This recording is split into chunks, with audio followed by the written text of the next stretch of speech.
act of faith. And it helps us answer the question, why is a selfish, womanizing scoundrel, that's a little bit harsh, but why is this guy of questionable character, if we want to be more polite, why is he in Hebrews 11? Why is he a hero of faith?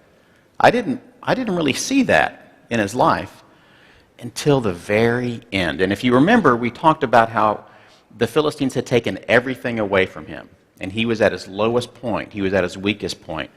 And it was at that time where he chose faith, and he chose to let God, Yahweh, truly be his God. And I believe it is for that act of spiritual strength, not physical strength. I believe it is that act of spiritual strength for which we should truly remember Samson. And it is that act and it is that faithfulness that we need to emulate when we think about him in the context of the story of Judges.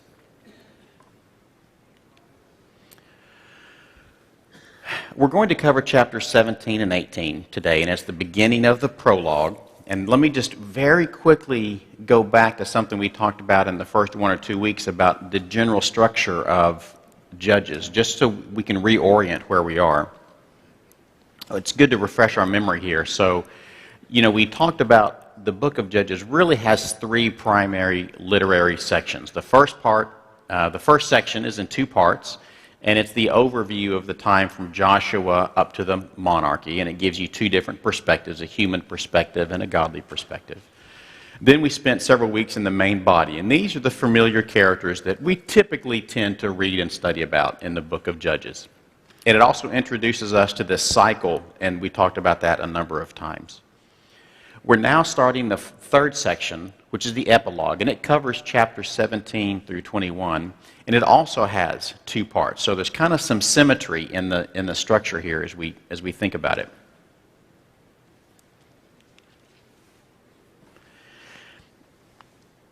In this epilogue, the literary structure also connects spiritually.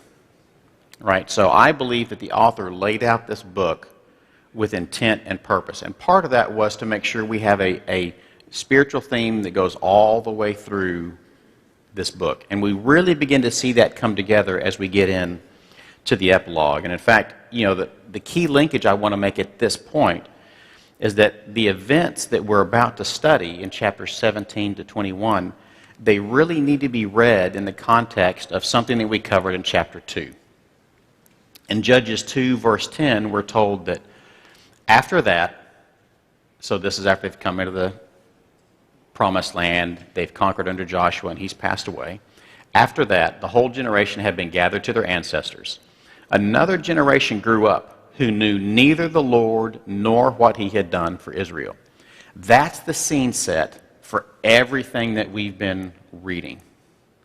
And it's really important that we don't forget that as we get into this last section of the book, because we'll see in just a minute, starting in chapter 17, in those days, Israel had no king, and everyone did what was right in their own eyes. This is actually one of the first times we see that phrase, and it's important as you study Judges, keep that last phrase in mind as you start from the beginning all the way to the end. So that's an important, I think, spiritual connection that the structure helps us realize, and you have to read these events in the context of chapter 2, verse 10, how an entire generation grew up who knew neither the Lord nor what he had done for Israel.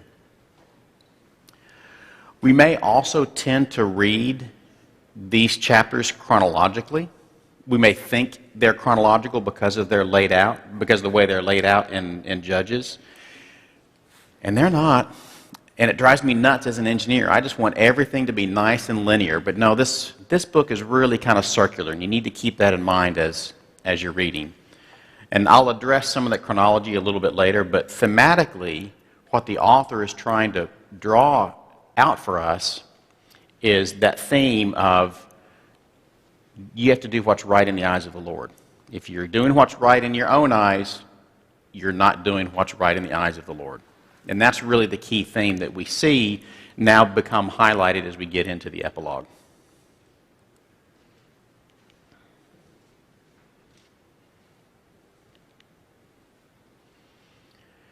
we also see this epilogue begin to take a slightly different direction. So in chapters 1 and 2, we talked about a few individuals, but it was really kind of that higher level view. Then through the main body, we zoomed in on stories of individual judges. Now we're zooming back out, and we're not talking about judges anymore. We're not talking about judges as the characters. This section now is depicting more of the religious and moral corruption on the part of individuals, cities, and tribes. So it's kind of peeling back, this is kind of a gross analogy, but it's peeling back the bandage, and it's letting us see the rot underneath, right? And it's letting us see that it's not just a couple of rebel judges or whatever. It's percolating through their entire society. The writer here turns away from specific judges. We don't see any judges in these last 5 chapters, but rather describes a couple of incidents that illustrate what I think is a pretty terrible state of their religion and faith, a terrible state of morality, kind of in these lawless days where they had no central government. Just like the introduction had a couple of divisions, we see the same thing in the epilogue. It's got 2 distinct parts, two separate stories, chapters 17 and 18, and then 19 through 21. And as I mentioned, we see that these are placed at the physical end of the book, but they're not at the chronological end of Judges. So keep that in mind. And we'll get into those details in a little bit. So the first division, or the first part of the epilogue, chapters 17 and 18, it relates the story of someone called Micah in the tribe of Dan, and his development, or sorry, he's not in the tribe of Dan, but Micah, development of a paganized place of worship, right? He develops his own religious ecosystem. And then we see a portion of the tribe of Dan basically abandoning their allotted territory, abandoning their commands from God, taking Micah's corrupt religion and going to settle someplace else. So they went and found a better set of toys and found a different playground, and they think that's the right thing. In chapters 19 through 21, it tells an incredibly harsh story about a Levite and his concubine. And I'll confess, I'm dreading next week's lesson. I really am. It's probably one of the toughest chapters, I think, that we have to deal with in the Bible. And that final section of Judges also records the disciplinary action that the other tribes take against the tribe of Benjamin and the consequences from that, and then their guilt, and then further sin they commit to try to fix the first sin that they committed in the first place that was predicated on a whole bunch of sin even before that. So we're going to go through this week, 17 and 18, and this story is pretty awful, but it's really benign compared to what we're going to start talking about next week.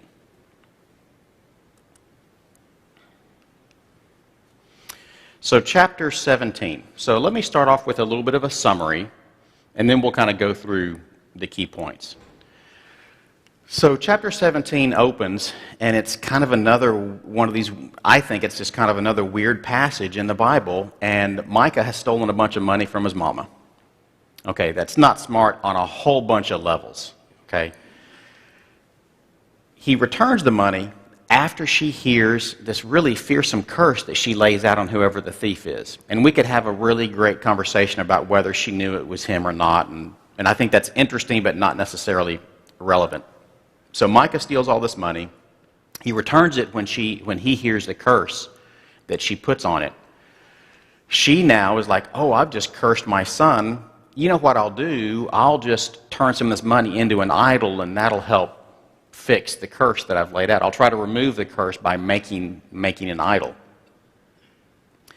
Later in the chapter, Micah hires a Levite from Bethlehem to be his priest at his shrine with his household gods and his newfound wonderful idol.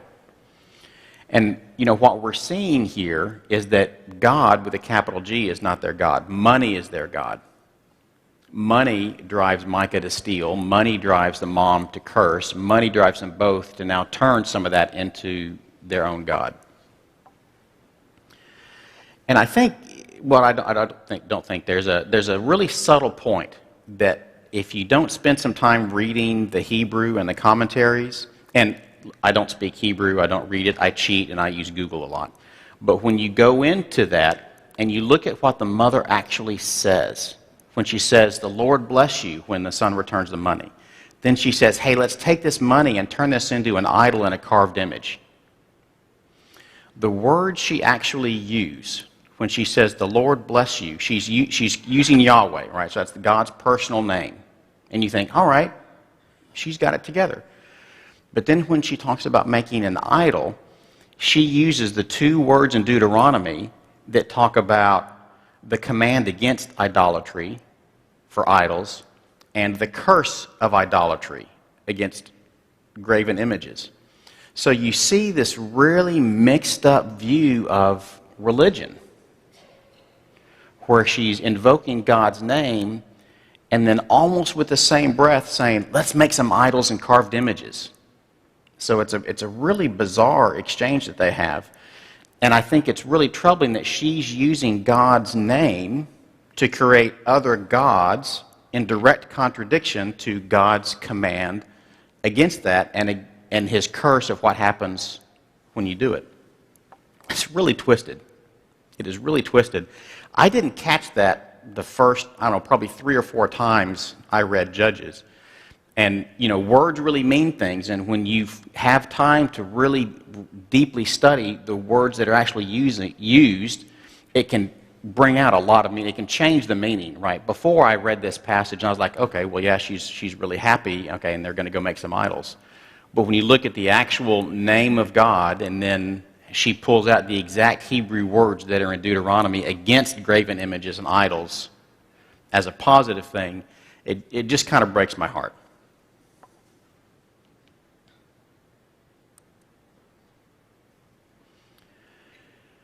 Let's talk about a few of the key points now that we've kind of gone through the summary. Some additional points that I think are noteworthy.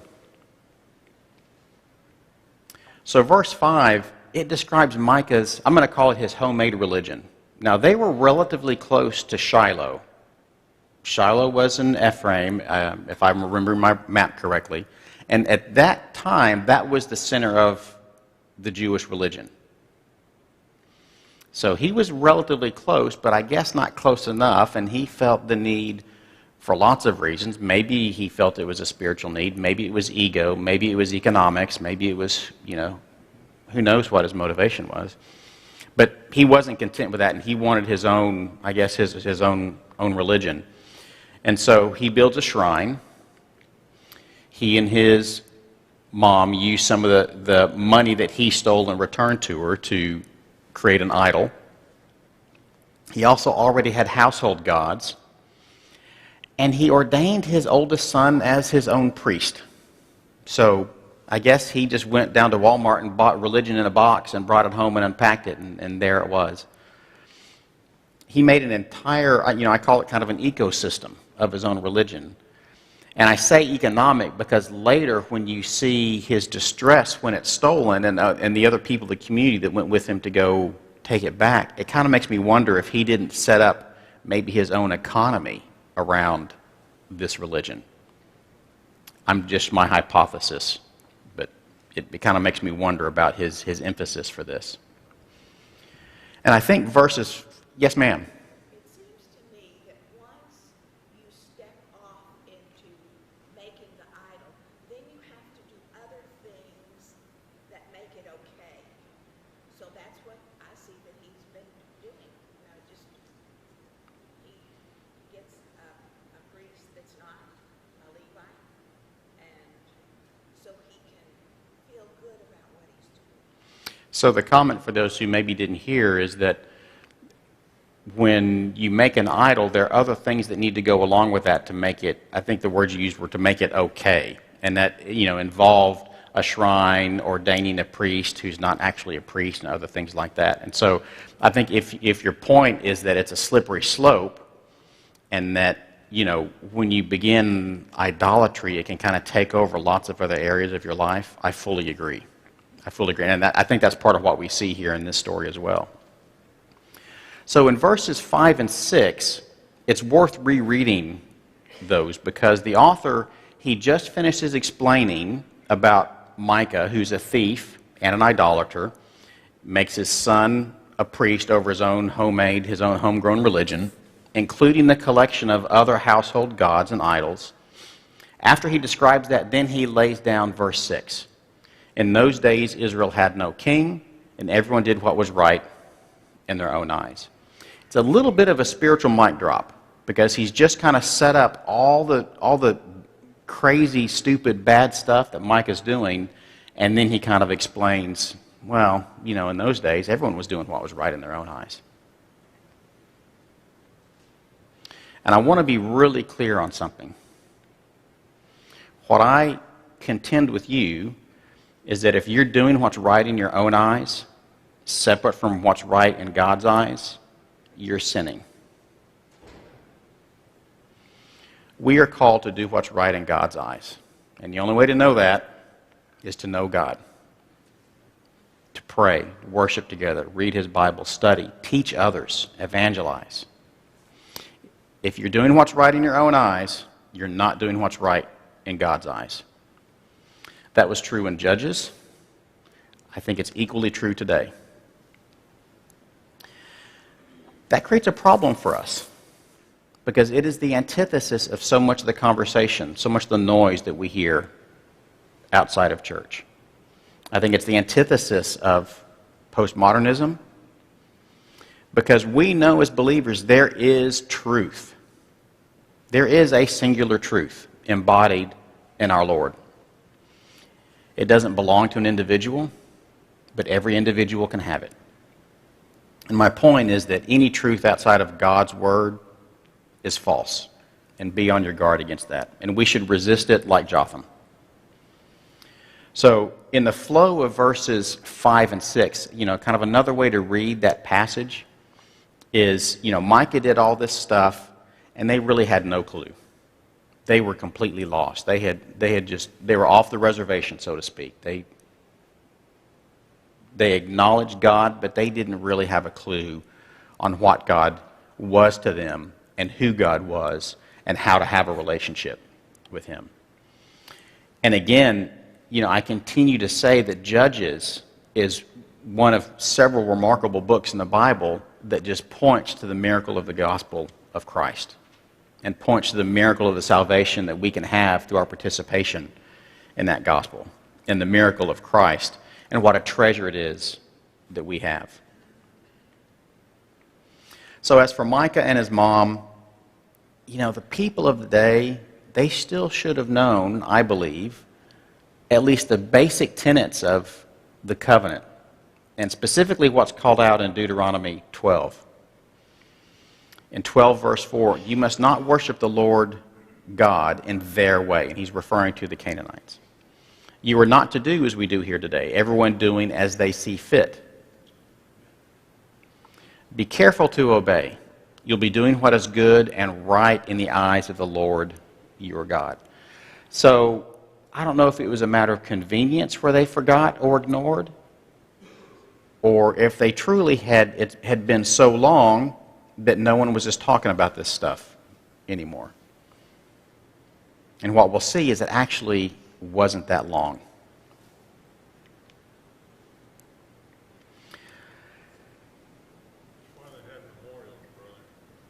Yeah, the comment was that's why they had memorials as remembrances.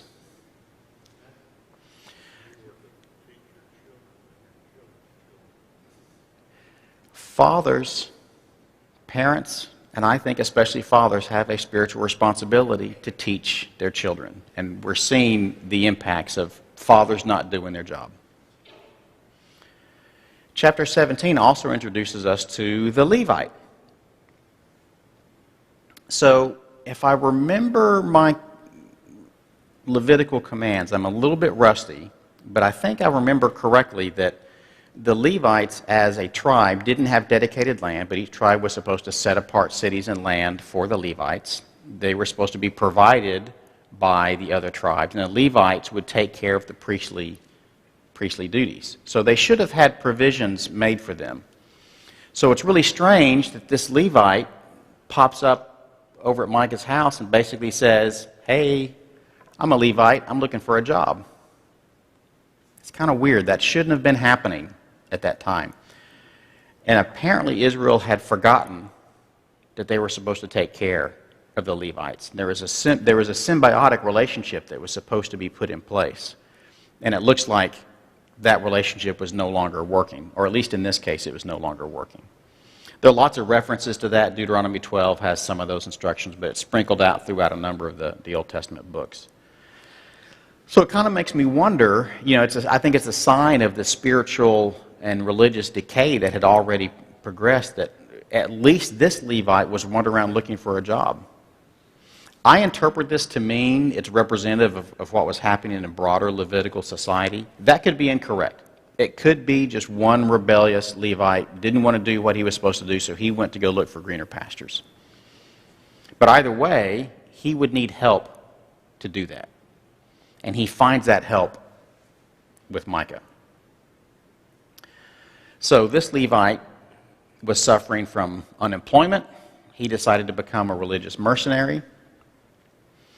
And he doesn't exactly hand Micah a resume, but he basically tells him that he is a Levite and he's looking for a job, and he's looking for a place to stay. In effect, he tells Micah that he's open to pretty much any kind of employment and care. And don't miss the bit about what Micah does next. We're told that he consecrates the Levite. This really bothers me. One of these two people should not have dared to offer consecration. The other of the two people should not have dared to accept the consecration. I think technically only Levites that were part of Aaron's family could actually be high priests. We find out pretty soon this Levite was not part of Aaron's direct family. So I kind of think of this guy as an imposter. He's kind of a living idol the way he's representing himself. Micah takes it hook, line, and sinker. Because Micah wants his own religion, and he wants his own religious ecosystem. So now he can further validate that with the reputation of the Levitical group. It's like, well, hey, this kind of makes my religion more bona fide because now I have a Levite. So Micah's singing and dancing. He's really happy about this. Also, don't miss that what Micah does, he's basically setting up a high place. We read about the Asherah poles and the high places lots of times throughout the Old Testament history, including Judges. So they're pretty close to Shiloh, again, where the religious center is supposed to be. And near that, Micah's setting up his own shrine with his own gods. Now he's got his own priesthood. Right? He's basically setting up a high place. Another religion. It's kind of messed up in every way it can be. The role of the Levite is messed up. Micah's role is messed up. His motivations are messed up. He's worshiping the wrong gods. He's making idols. And I think we'll see later, it's not just Micah and his family. I think he's bringing other people engaging in this. He's spreading this sin throughout his whole community. And I also see a stark warning for us in this passage, because I see the same thing happening in America today. Micah and his mom coated their idol with silver. Now, we may not be literally coating idols with silver, but we coat them with intellectualism. Now, that's different than being smart. Okay? We coat them with wokeness, and that, to me, is different than being loving, compassionate, and humble. We coat them with phrases of postmodernistic, there is no truth, or this is my truth. That's different than being compassionate, humble, loving. It's different than being a servant of God. And it's with these silver coatings of ideals, we're allowing a war to be prosecuted on unborn babies. We're allowing a war to be prosecuted on the sanctity of marriage. We're coating our idol with the biological definition of man and woman. We're also at war with all of these things. So please don't read Judges as a story that happened thousands of years ago. You're reading it in the newspaper today. It's still happening. Yes, sir. If I might, an observation. I find it interesting that all this was going on back with Micah and Judges. And in case you missed that, the matinee is playing this afternoon on television. What's playing on television? The matinee version of it is playing on television today here in America. It's still going on.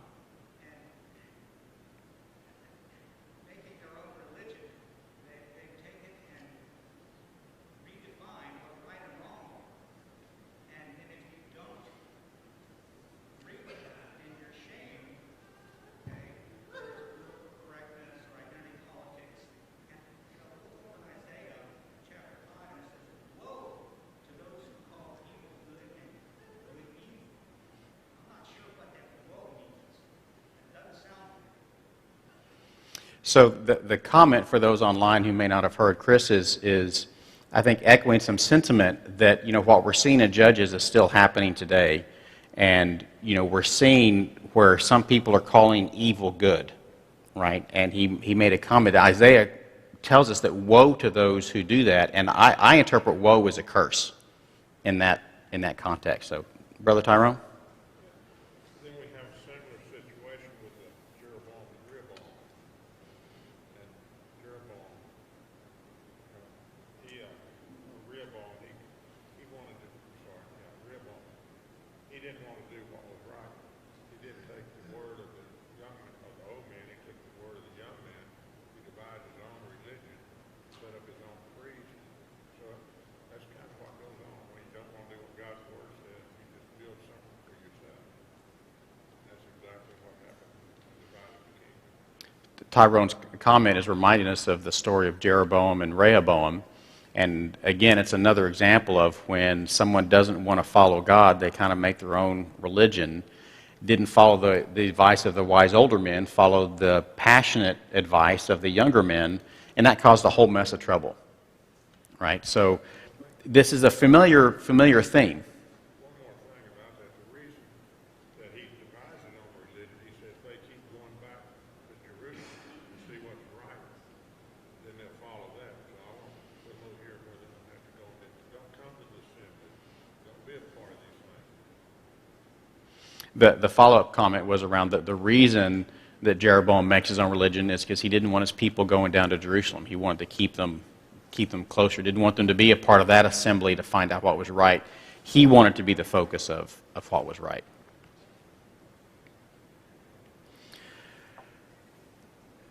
So I was on my soapbox a little bit about how even in modern day America, we're still coating our idols with silver. All right, not literally, but I gave some examples that I believe are still happening. And to these things, I would encourage you to go back to the example of Jotham, who from the mountainside shouted out the will of the Lord. He declared the Lord's will. We have further encouragement, just one of dozens of examples in Ephesians 6 around putting on the full armor of God, being prepared to stand. In the Corinthians, when we take that stand, do it with kindness and love. So these are the encouragements we have, even in the face of these issues. I could talk for a whole quarter just on that topic, but I'm going to put a pin in it and move on. In verse 13, we see a little bit of Micah's true motivation behind all of this. It had nothing to do, I believe, with humbly serving the Lord. And we're told, and Micah said, now I know that the Lord will be good to me, since this Levite has become my priest. So Micah's feeling bona fide now, right? He's been edified because he has this additional legitimacy through a Levitical priest. And just like his mom, he thought that throwing God's name at it would make it holy. He thought that throwing God's name at something would be enough to make it holy. But he didn't understand what he was doing. He didn't understand God's nature. Now, when I present it this way, it makes them sound kind of stupid. I mean, it's kind of obvious to us when we're looking at it thousands of years later and we have time to study it and, pick at them. And I would remind us not to think that we are any better than Micah was. It's just one of the way, Micah shows us just one of the way all of us dummies rationalize our sin. Have you ever had someone in your life try to rationalize sin and say, well, I talked to God about it, and he's okay? Have you ever heard that phrase or something like it? I would argue, well, which God are you talking to? Because you're talking about sin, and that's not consistent with God's character. You see that lots of places. I think in a generalized way, if we're not careful, we can all be Micah. And Judges is, again, another reminder of what not to be like in this case. Chapter 18, let me give you a little bit more background before we get into it.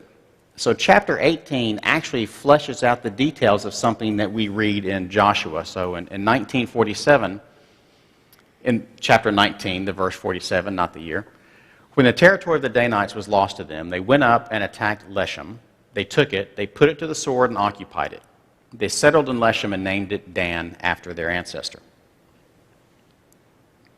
The name Leshem and Laish are interchangeable, by the way, just in case you're confused. So the Danites, even though they were one of the largest tribes numerically, Dan and Judah were the largest tribes in terms of head count. Even though they were one of the largest tribes, they were one of the least successful in Israel in terms of truly taking possession of their allotted land that was established in the covenant. In Judges chapter 1, we see how they were oppressed by the Amorites, and they were kind of forced to stay up in the mountains and crowded up. They couldn't come down into the low hills and plains. And in Judges 13 through 16, we saw how the Philistines had, been oppressing them. So they needed more space. They were unfaithful, unwilling, or lots of things are happening there. And they're like, we can't fit all of us anymore. So some of us got to go. And I think that's what we're seeing in this chapter. But it makes you wonder, well, Michael, we spent 2 weeks talking about how Samson was beginning to deliver them from the Philistines. So what about that dude and the jawbone of the donkey and all that kind of stuff? Most scholars believe that the story of Samson chronologically actually happens after this. So I think that's correct. If anyone has data to the contrary, let me know, and I'm happy to be corrected.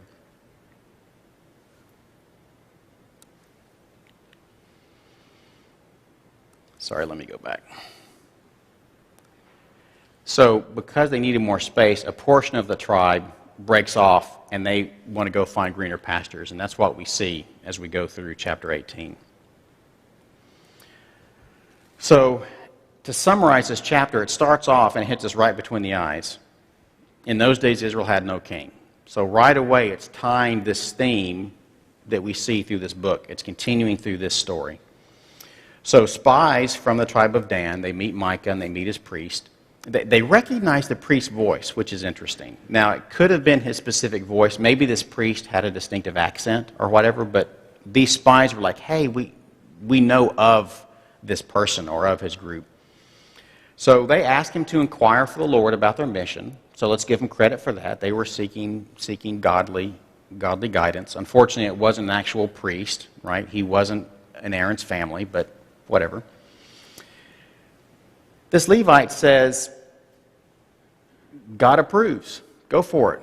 Go forth and prosper. So now these spies think they're on a mission from God. The spies go up. They find Laish. They say, hey, this will be easy pickings. And yeah, they have this big, powerful ally, but they're too far to help them, so this is our place. They return back to their tribe. They get 600 armed men. On their way to conquer Laish, they stop back by Micah's house. And they decide to take the priest. But not just the priest. They take the ephod, they take the idols, and all the trappings. So they've bought into this fake religious ecosystem, and they take it with them. Micah tries to resist. And he even brings some help, and he kind of shouts them down. And the armed men basically say, hey, if you and your family want to live, you'll step back. We're taking this. And they do. They do take it. The 600 men go up to Laish, they conquer it, they rename it, and they settle.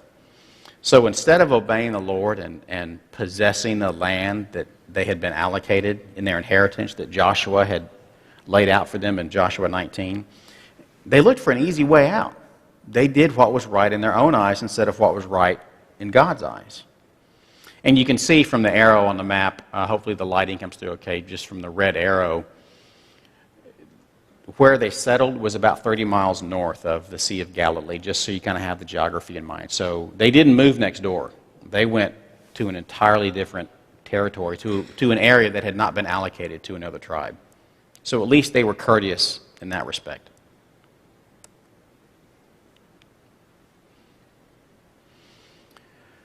A few other points I want to mention as we're concluding chapter 18. So when Micah goes to chase after this armed mob that stole his priest and his religion and everything, it says Micah and the men who lived near Micah.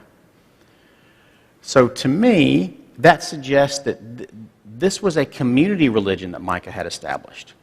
These had become community gods, and so I'm kind of envisioning, right, we know Micah, okay, we don't know. I'm supposing, based on the fact that he stole a bunch of money from his mama, that he has a problem when it comes to money. And maybe he set up this religion so the offerings and tributes he would get a cut of. Again, I'm just supposing, but it would explain his motivation. Anyway, the fact that the other men around him came to chase these down suggests that they at least had some commitment, some involvement with these idols and this ephod. Maybe it was maybe it wasn't financial. Maybe it just helped confirm Micah's status in the community. I don't know. It could be lots of things. In verse 24, we see Micah's confession when the Danites, he chases them down, and they're like, "Hey, why are you so upset? What's the big deal?" And we find out what the big deal is because Micah says, "You took my gods that I made." I mean, that's an oxymoron, right? I mean, you took a god that I made. We can't make gods. Don't tell Micah, but I'm telling you, we can't make gods. We try. You took the gods I made and my priest, and you went away. What else do I have? Duh, how can you ask what's the matter with me? So we see Micah was invested, he had invested everything in this religion, and it got stripped away. He admits they were gods of his making. And again, that's sad, but it's also funny. Because when you say it plainly, it sounds kind of silly, doesn't it? Gods of our own making. And yet, don't some of us try to do that? Maybe not some of us here, but some of us in America. Micah, I think it's really ironic, who we're introduced to him because he stole a bunch of money from his mama, protests when his gods are stolen. So turnabout, he's not real hip on when things turn about. He states that since his gods have been taken, again, he has absolutely nothing left. So that gives you a sense for his desperation and how much he was invested in this. His gods really were everything to him. Now, I do admire him in that aspect. For those of us who were able to make God, Yahweh, everything to us, that's an admirable trait. Micah's problem was that he had given everything to gods with a small g, not God with a capital G. These gods were most likely used in a way they thought to help communicate with Yahweh. Probably the way he set these up was kind of like a radio channel to God. But I have a little bit of problem with that because he also had other household gods. So again, he's mixing false religion with true faith. And I think, again, it's just worth pausing and stepping back and just thanking God again for the grace that we have through the gospel. Again, I think Judges continually points out the bright miracle that we have through Jesus Christ and the indwelling of the Holy Spirit and the fact that Micah's gods could be stolen. Our God cannot be stolen. And I think that is just an amazing thing and an amazing encouragement. And now we got to talk about the bombshell. Verses 30 and 31. Wait for it. There it is. There the Danites set up for themselves. So they've gone to Laish, they've conquered it, right? They left Micah hopeless and destitute. There the Danites set up for themselves the idol, and Jonathan, son of Gershom, the son of Moses, and his sons were the priests for the tribe of Dan until the time of the captivity of the land. They continued to use the idol Micah had made all the time the house of God was in Shiloh. If you're not careful and you don't know the family hierarchy of Moses and you read this too quickly, you miss that this Levite who set himself as a living idol for a fake religion, first for Micah and now for a whole segment of a tribe, is the grandson of Moses. So this awful decay and belief and knowledge of God didn't take hundreds of years. It only took until the first grandson. Wow. Judges is not chronological. It's thematic. And if you remember, a generation grew up who knew neither the Lord nor what he did for them. And we see that bookended here in part 1 of the epilogue, where it was the grandson of Moses legitimizing a false religion. I think that's heartbreaking. Instead of serving in Shiloh, in the Levitical city, or in a Levitical city, he was a priestly mercenary. So Israel's fall, it didn't take very long. It didn't take very long. And I think the warning here is it's less about blatantly rejecting Yahweh and turning to pagan gods. It's even more sinister than that. It's something called syncretism. And I had to look that word up. But that means it's the blending of true worship with that which is false. It's kind of like working the yeast through the dough, right? That same analogy. That's what Micah was doing. That's what Jonathan, Moses' grandson, was doing. They were taking some aspects of true worship and working it through a bunch of false worship and trying to legitimize it. To me, I think that's incredibly sinister and something on which we need to be on guard. They were using gods with a small g to try and worship God with a big G. And I don't need to tell you that's incompatible. That's absolutely incompatible, which means they weren't really worshiping God at all. They're worshiping gods of their own making. And with that, I will ask you to please read ahead chapters 19, 20, and 21. It'll take us 2 weeks to cover that. And please pray for next week's lesson because it's a hard one. Let's close with a word of prayer.